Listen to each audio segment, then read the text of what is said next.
Y'all, that was quite an episode of Scenes from a Marriage, guys. I'm so excited to talk today with some special guests about Scenes from a Marriage. But what's going on, y'all? My name's Leo Rydell, and if you're new to the channel, be sure to hit that subscribe button for content on the latest in movies, TV, with a little sprinkle of anime and gaming. This is Geekly Goods, guys, and I'm here today to talk Scenes from a Marriage with special guests. And guys, I'm so excited to talk about it. But let's bring them in, starting with Larry, ChillyBoy Productions. What's going on, Larry? How you doing? Hey, well, this certainly turned my mood upside down. Got it right back up, I guess, after this that we shall not talk about.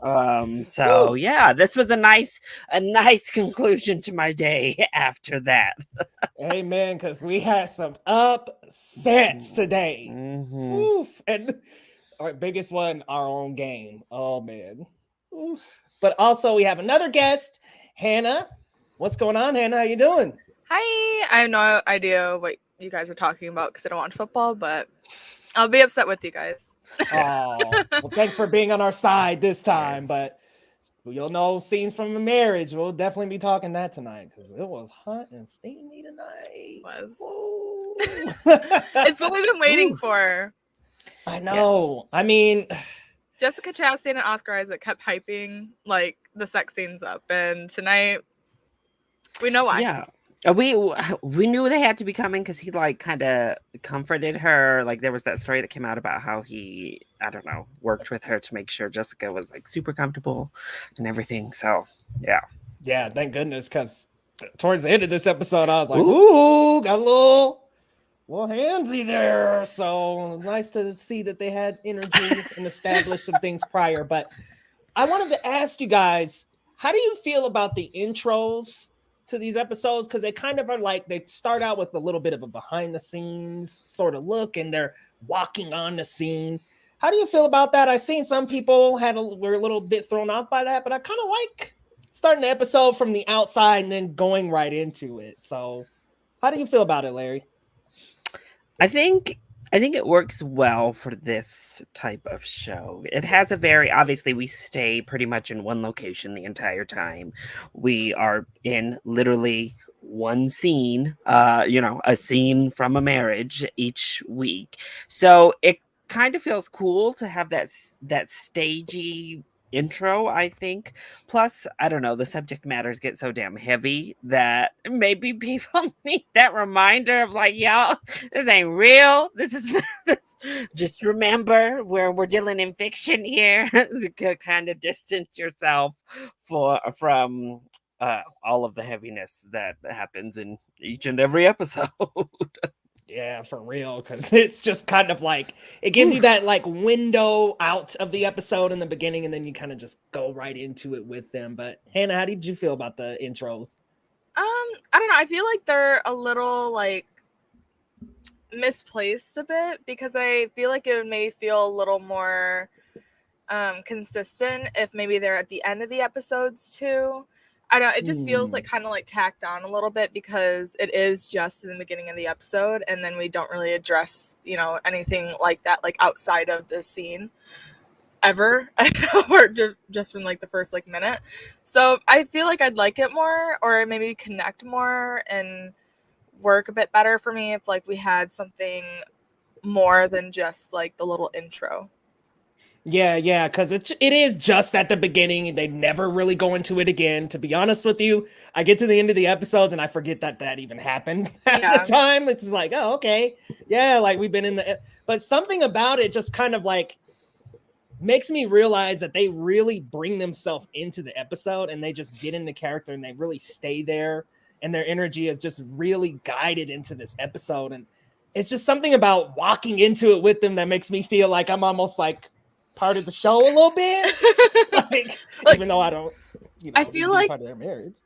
It might be really cool, like how we had the like big end to this episode. I feel like maybe it'd like feel a little more consistent if maybe like Jessica like got up at the end and like walked off set and like just like kind of like cut the scene like all together, like end it with just like her getting up and like leaving, something like that maybe at like the end of each episode. Yeah, just kind of like a cut, and then they cut to black. That's the end of the episode. Yeah, because I mean, the end they just show like random stuff over the credits, like the front yard, the front door, like I like a the little window. shot montages though. So they do They're a really shot nice. They montage. look really pretty, but Kind of establish the environment where the emotions at the end of the episode. Yeah. Not a fan, honey. Like it's different. Something else. It's fine, but I'm just saying it's not like this integral piece that we couldn't do, like just them tearing down or Jessica getting up and walking out as like the credits roll or something. You don't even need like the dialogue or anything or hearing them speak. Just kind of seeing the people, like, I don't know, taking down lights or something to match the opening. I don't know. Well, we do get like little behind the scenes looks after the episode, but it seems like those are just kind of quick little. All right, say something real quick, Oscar. They're not like what HBO usually does, because I watch almost every HBO show, and I usually do watch like the the ending, like little sneak peek into next week's episode and like the making of the episode. Like when I think about them, I usually think about berries, and berries are like 2 to 3 minutes. Like you see almost everybody like in the show talk, and like, you know, you hear that from the director. Like we heard that here, but like literally lasts like a minute and a half, maybe. Yeah. Something about these ones just don't feel Like as HBO. quality. Yeah, it just doesn't feel as quality as HBO. Look, maybe it was because a couple people had to set up mics and cameras at home, understandably with COVID, but it just kind of it might be a smaller set because of how intimate and small, you know, the show is. It really is just you're in one location the entire time, every episode, apart from the first episode where we did actually, you know, leave from the main scene. But that was towards the end of the episode. It was only like, you know, 10 minutes away from where we were initially. So I don't know. Yeah, you know, when they were talking about it in this episode, in the middle of this episode, Jessica Chastain suggesting maybe we should go to a restaurant. I was like, yes, so we're gonna get another location. Like, finally. Nope, we still in that house, y'all. We still there. Still in the house. Still in the house. But a couple shout outs to some folks in the chat. What's up, Distract? Got Matt White here as well, and Cody Castillo. What's up, guys? Feel free to let us know what you think about scenes from a marriage so far.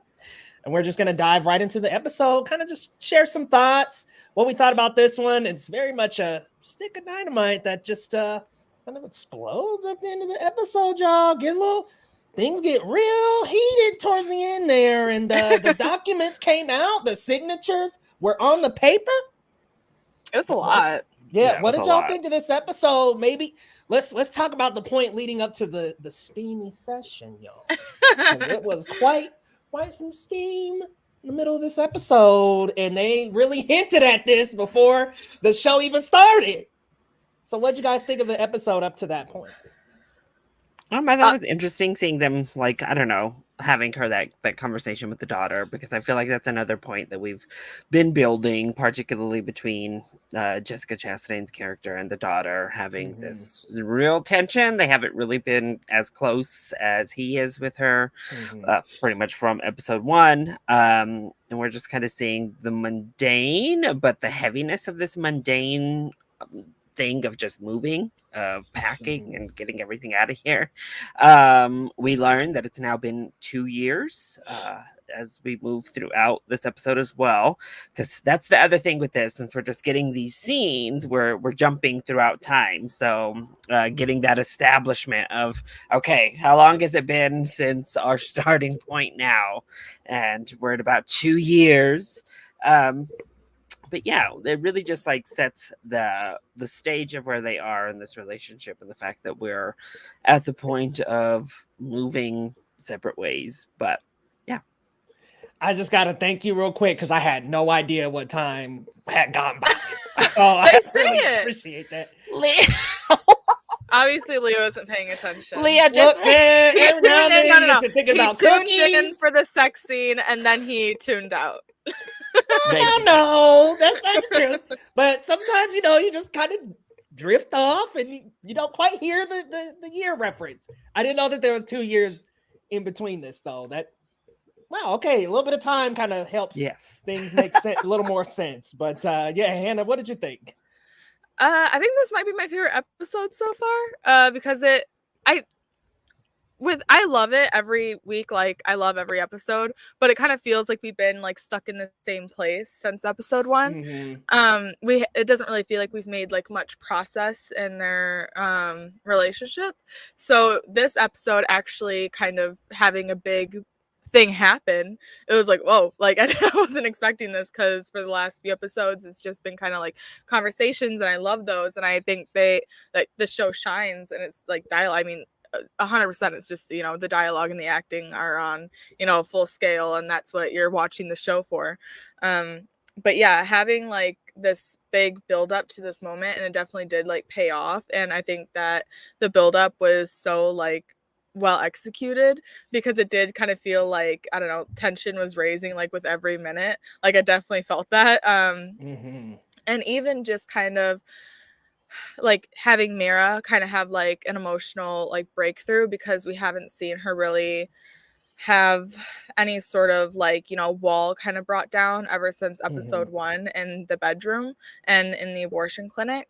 So for her to actually kind of, you know, speak her mind and say what she's feeling, and just for kind of the roles to be reversed this time, of Jonathan just putting up his wall and saying, no, I can't do this again. And for Mira to kind of finally have that moment of, you know, with the physical thing, it was her moment of being like, I want this again. Because when she walked in the house, she was ready to sign the papers. But then once they had that moment of, you know, having that physical thing, and her realizing like, or not even maybe realizing, just having that moment of, I've wanted this our entire marriage, for him to kind of take some sort of control. And maybe that was her moment. And then for that moment to also be the thing for him of, you know, I want to be away from this completely. Like both of them having such different attachments to that physical moment. It was a lot. I don't know. This episode is like insane. It really was, because you brought up a good point. The physical moment creates moments for both of them that are so opposite. Because Jonathan is like, look, I just kind of want this to be done. Like, this is it. Mira, this is what she wanted all along. And you back up and you kind of see a little bit of a role reversal here, because she was the one that was in control during the first 3 episodes. And now he decides to take control, have a little passion, something we didn't see in his character through the first 3 episodes. And a little too late, seems like. I don't know. Yeah. Part of me wanted them to, you know, wants it to work for their daughter. Like, for their daughter. It's really sad to see that her and Mira's relationship has been strained, clearly. There are things that she needs to tell her daughter that she's like asking for him to tell her. And it's really sad to see the daughter's relationship with the mother become so strained throughout this entire marriage. And it was like solidified last episode when she was like sad, and it was Jonathan who went and was with her. A little sad there. So, but I gotta ask you guys what you thought of that scene by the door as he was trying to get out, because that was I thought you were asking about the the other one, first physical scene. I thought you were asking about that first one. well, I was like, listen, chap, we can skip over that one. I got the little double drink here because the thirst became very real tonight. I wasn't quite prepared. I ran to Hannah's little chat quick. Yes. I wasn't prepared for everything that like, we saw from Mr. Isaac tonight, but I'm certainly not complaining. Mr. Isaac's booty was on screen tonight? No, more than that. More than just the booty. But did you just miss that completely? Did you miss that completely? No, that's not what I said. I was trying to be cute. But this is like scandalized, but not really. I was on the happy side of scandalization, I guess you could say. But no, so then I think after that, it's really interesting. Obviously, she gives that revelation, because we didn't know afterwards either about what happened with her job and what was going on there. So then she gives that revelation. That scene was super intense, actually, when he was just like, I wish I could care, but I don't really care what. Mhm. I'm sorry.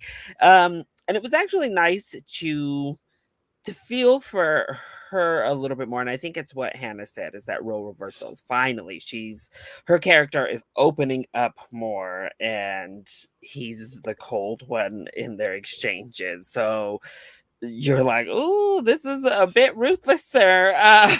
When he's like, you can yell and scream real well, but you can't communicate. That's probably why you got fired." I was like, "Oh, I Ooh. screamed. I was like, T.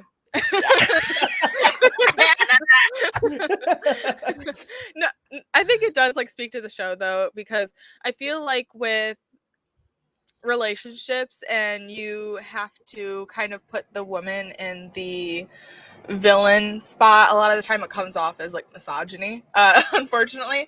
And here it doesn't translate like that at all, because it's so, the way that they speak to each other is so like eloquent and like truthful and honest. Like there's no way to miscommunicate like how they're trying to present Mara and her relationship to Jonathan. So I really do commend the show for, you know, fixing a problem that's far too frequent in movies and TV shows about marriages, relationships, whatever. And this was actually a role reversal, because I know in the original he's the one that leaves, has the affair and all that, and now in this one she's the one that is with Polly. I'm gonna be real with y'all. That last episode kind of had me a little hot with Mira, man. I was like, really? You gonna That's go what I over mean, with like Polly? placing her in kind of the villain role, but never crossing that line of being like, oh, they're just doing this to like be like, women are bitches, whatever, you know. I mean, Right. It's like you're I kind of saying. felt with her this episode when she was like, "Look, can we just cut through all the psychobabble bullshit and just talk? Like, why? Stop, like trying to pivot with all of this therapy session stuff. Like, I get it, whatever. I just want to. We need to just talk normal for a second." And I was like, I feel like that's a big issue with Jonathan. Like he always does try and communicate with Mara, but I can sympathize with her and feeling like he's trying to therapize her. Like every single time they have a conversation, it can just never be like, no bullshit, let's just talk. So I do love that, you know, they do share that kind of lack of communication instead of trying to blame it on one single person, like Jonathan entirely or Mara entirely, because she has a listening problem and he just can't, you know, put down the walls completely and say what he actually feels. Yeah, both of them have their ups and downs. You know, both of them have positives and negatives, and it's in such a way that you really can't take a side, really can't solidly get to this episode at least, because I don't know about the end of episode 3. I was like, I don't know, Team Jonathan. But after this episode, you kind of see it from her perspective, and you kind of see her open up a little bit, and it's easier to side with her after this one. So I'll be real, y'all. That last one, I was kind of had a little attitude with Mira, like, I don't know, man. Well, it's interesting because our guy. She's obviously the one that's like that left and was like, I met someone else, but she's also been the one since then that has kind of wanted to come back and has, you know, been more, and I do agree with him in, I think a lot of it is just when she gets dumped or when she doesn't have a job or when something goes wrong, she comes running back to him as like a rock. And I get that, but she's also the one that's like more open to trying, and I think he just felt too burned, and obviously that's why he has to like close himself off. He talked about fantasizing about killing her and their daughter. Jesus. That was a lot episode. I feel like that's like also contributing to kind of having it's hard to pick a side because when he says shit like that, like, it's like bruh, that's maybe we should go back to therapizing because that was a lot. So when he does let his walls down, I think he gets a lot darker, and her walls, she just kind of gets to this place of let's just get back together, I don't want to leave. And then of course it leads up to that final scene with both of them, that like explosive final scene where your jaw is just like on the floor because you're like, holy shit. And I feel like this has been building up episode to episode. The tension of this episode has been building up since episode 1.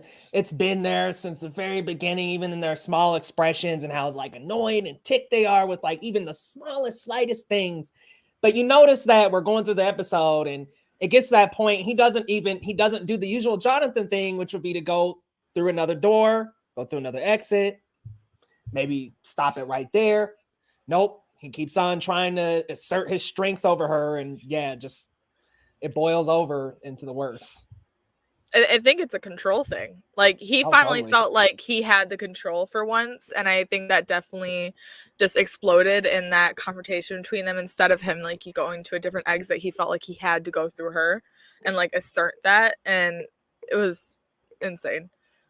Power struggle again. An interesting dichotomy from the second episode where he was trying to block her way and begging her not to leave, and she left, and then now we have her trying to block him and saying we just need to talk, and he was gonna go through one way or another. It's another one that, I mean, of course, when he like slapped her, it was like a yeah. At the same time, I'm always, obviously I'm not in any sort of relationship like that, but I mean, at some point, yeah, you gotta walk away. But girl, she saw them little scratches and shit on his face. I mean, she was going ham on his head. I was like, oh damn, this is just, I guess, what they both needed to get out, and it just really underlines how toxic all of it has just become, because there it was. That was like he said, maybe they should have done this shit from the jump, because now they're signing the papers, and maybe this is it. We have one episode left, so I don't know what kind of closure we're going to get with these two characters in that final episode. But not with Polly, well, maybe with Polly, because she keeps yo-yoing on if she's with him or not, but we'll see. Right, she said it's definitely over. I'm like, yeah, okay, y'all gonna be getting coffee tomorrow morning. Let's not talk about that. Oof. Hannah, how'd you feel about that final scene? Right. I don't know. It was so weird to see Jonathan finally have just an explosion, because he's been such a quiet character. I mean, even when he raises his voice, it's not really raising his voice. I mean, I feel like Mara, gives more emotion into everything she says, even if, it's bullshit sometimes. And Jonathan is just so like quiet and well spoken, and it feels like he thinks through what he says. But then here was kind of like word vomit every single time he talked to her, and he was like actually yelling. And then obviously during that door thing, and her just hitting him instead of like trying to talk to him anymore, and him hitting her back. And finally I think when he did that, it was her moment of like, okay, this needs to end. And seeing her actually get those papers and sign them without, a second thought after that, it was like almost like take a breath. It was insane. Yep, she scrambled them papers out so quick. She just scrambled them out, got them signed up. Like, yo, that was it. And I mean, like, let's be real. That's kind of how it should have went prior. They should have sat down, talked about it. They would have talked it out. That's Jonathan's fault. You have to blame Jonathan for that one, because she was ready when she walked in there, and he said, no, take a moment, sit down, think about it, or read over it, whatever. And then had that moment. And then ever since, they finished that moment, she was like, I can't do it. Yeah, so Jonathan snuck that hand up the leg and said, hold on now. They got together, did a little something. I can't blame him, because Jessica looked so good this episode. Yes, I was like, I get it. I really do. Y'all, if I had a fan, I would have came this episode with a fan. Last episode too, I was like, oh, she looked so good last episode. With that white coat. Oh my God. She's too much, honestly. Great. And Oscar with like his sweater this episode. It's too much. They look too damn good. I'd be like, listen, maybe I can forget. Maybe I'll stay. I can't leave either. You know what? We Oh, good. We I don't good. know We if it was chill. Jessica Chastain. I think I might have to stay, y'all. I don't know if I'm walking through that door. Hell. But these performances, this episode, I mean, they just keep. I mean, they've been amazing since episode 1. But whew, damn. Both of them really got to kind of show off a little bit this episode. Really go. I mean, we Oscar all went through especially. all of these Mhm. goddamn emotions this episode. It was like a roller coaster. I tweeted that like they lured you in with the sexy times and all that, and then they're like, all right, let me just grab that heart and wrench it till the end of that. I mean, literally, we had no time to breathe after that damn like steaminess until they grabbed you and were like, all right, we gonna make you feel the rest of this time now. Yeah, the We fact that got you hooked, but now it's time for the dark. the fact that she lost her job and he is just like, yeah, that's why you lost it, because you scream instead of communicating. I'm like, woo, y'all, this is hitting me in the chest. It was like downhill from there, honestly. It was just them taking digs at each other every chance that they got. And usually Jonathan apologizes for it. That was the Mhm. crazy thing about this episode. Even like we saw it at the beginning of this episode, he said something that, kind of crossed the line a little bit and he apologized for it. But then after her explaining like her losing her job and him finally telling her like, I don't have feelings for you anymore, it was just kind of like, fuck it. I don't care anymore. And he said everything that he wanted to with no apologies. Oof. Yeah, the whole just having sex to end it type of, I'm like, damn, that was harsh, bruh. When he like got up and was like just trying to like go on and like do whatever they needed to do like right after they got done, I was like, just take a moment. Like, Jesus. Homie didn't want to take 5 minutes. He said, all right, let's get back up, get that folder out. Yeah. I was We like, got to I break don't the know, papers. smoke, do something, like, Jesus. Can we have a glass of wine first? Yeah. Then like, let's break out the pineapple vodka while we're looking at the papers. And like, oof, it got insane. Speaking of insane, what up, Amanda? Insanity. And BNR is glad Oscar Isaac left. Honestly, I'm glad, that they ended this, because to be honest, it was not good for either of them. But how do you guys think the next episode is gonna go? Are they gonna meet over coffee? Like, what we doing here? What we doing? Because the preview is like, I've never loved anybody like this before, and it seems that the divorce maybe has been finalized by this point. Where are we ending up here? Where are we landing? Well, the preview for next episode, it seems like we're going to go back to them in college. It looked like, I think that was what I saw. I think that's what I saw. It like looked like they were trying to make her look a little bit younger. Also him. So I think that was just a little clip of that. And there's this moment with his mother in a car, I believe. Mm-hmm. And also it looks like it's a little more time has passed. Mara looks a little more, I guess, content. So I don't know. Yeah, I mean, maybe she has a different haircut and everything. So who knows? I didn't watch next week's thing, so Lord.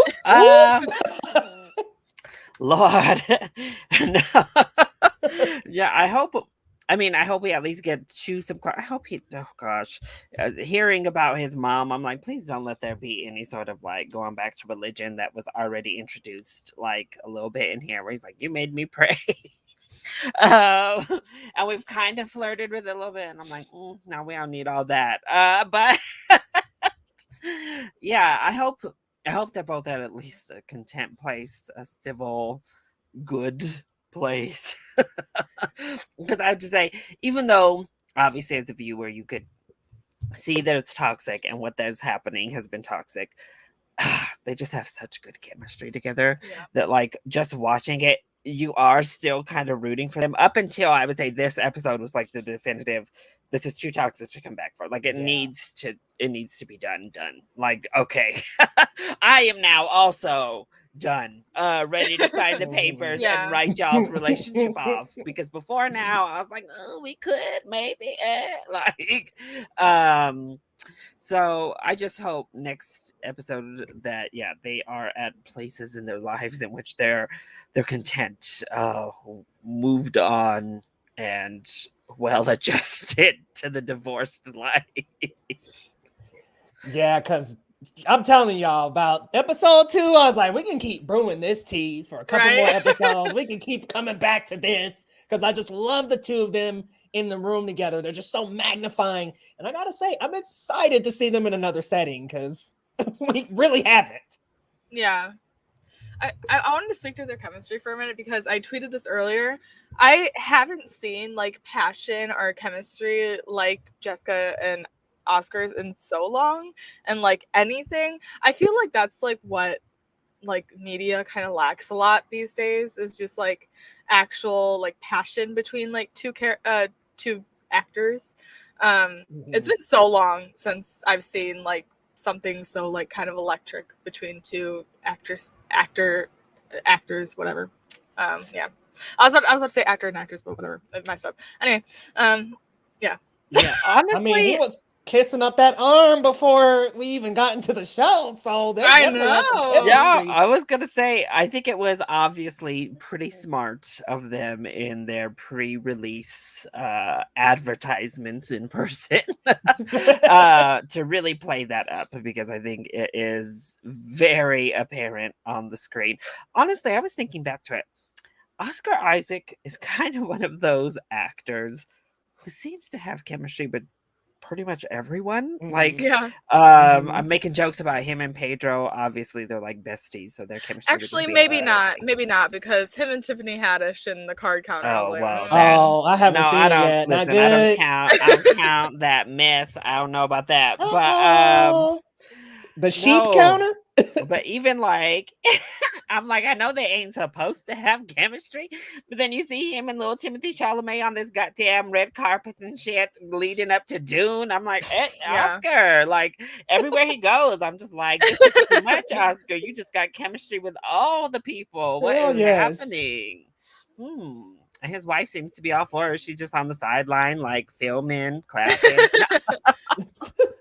No, it's not sports, Tyler. Wednesday.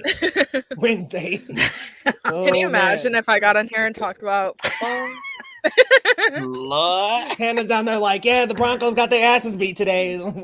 I didn't even know the Broncos was a team, if I'm being honest. That's what Larry's got on right now. Broncos gear. Hannah, you did not just say. I know Bears and Packers, and that's it. Hannah, yeah, come on, you know Larry. I'm sorry. Broncos all the time. Not to me. You don't know the Denver Broncos. No, that's too much. I'm Hannah. so sorry. I mean, I can understand, you know, the Bears and the Packers, but the rest. Me trying to be like, oh, like I'm so quirky, don't know football. I promise, I genuinely don't. She's not like, you know, oh, I don't know football. Oh my God, he just completed a 14-yard pass for a first down. No, not that. Man, I've had boyfriends try and explain it to me. Never once. So for you, it's just throwing pigskin across the grass field. Basically, yeah. I can tell you about golf because I've had to sit through a lot of golf for my brother, but you know about golf, but not football. All right, well, my brother's we actually needed you on our last stream then, because somebody was asking us about golf on our last stream. So I don't know much about like teams and whatever, but I know how the game is played. There you go. You know. All right. Golf is quite the game to know about, but you know what? Sorry. Oh, new show. Show Hannah the NFL logos, have her guess the team names. That's funny. I mean, half of them, it is the animal is the team name. So like Eagles, half of it would be pretty easy. Sounds simple. This is a Bronco, Hannah. I didn't know. I don't know what a Bronco is. It's a horse? Horse, yeah. Oh, okay. It's like a steed, like a proud horse. It's like I would have said like Mustang. Okay. All right. Definitely what I would have guessed. So it is a car too, so that could work. But y'all, we're wrapping up our coverage here for this episode of Scenes from a Marriage. Larry, where can the people find you on social media and what's coming up on your channel? Yeah, you can find me on ChillyBoy Productions on Instagram, ChillyBoyYT on Twitter, and here on YouTube at ChillyBoy Productions. Over on my channel this week, I will have my reaction to The Guilty, up, as well as a episode 3 of season 5 with Tyler, who's in the chat for Game of Thrones. And I think maybe I'll be reviewing James Bond and Lamb. We'll see. I'm not positive, but maybe we'll see.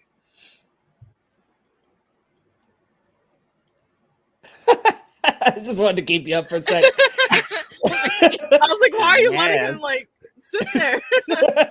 Hannah, what you faces. got coming up? What's coming up in your world? Oh, ooh. Daredevil with Larry on his channel. Maybe another reaction series with him soon, hopefully. We're trying to brainstorm things right now, I believe.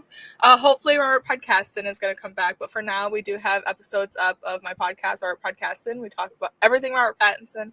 And then obviously the live show with Cinemania World with Dwayne. So check that out. Yeah.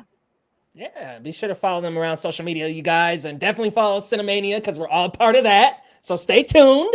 But guys, on Geekly Goods, there's a lot coming up. Titans, Doom Patrol, there's a lot. Lamb, plenty coming, y'all. So definitely be sure to stay tuned. And if you're new to the channel, be sure to hit that subscribe button for reviews, reactions, and news on the latest, guys. And we will see y'all next Sunday for some more scenes from a marriage. Guys, finale. The last one, the final episode. Excited. So see you there.